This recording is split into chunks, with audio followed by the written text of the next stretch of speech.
Hi there! In this video I will show you how to add, edit and remove categories in the rank tracker.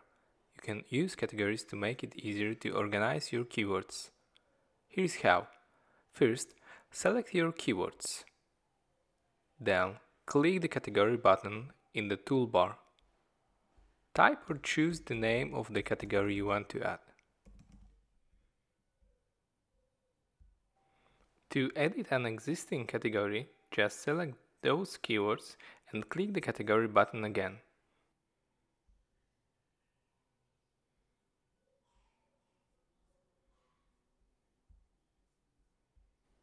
And type or choose the category.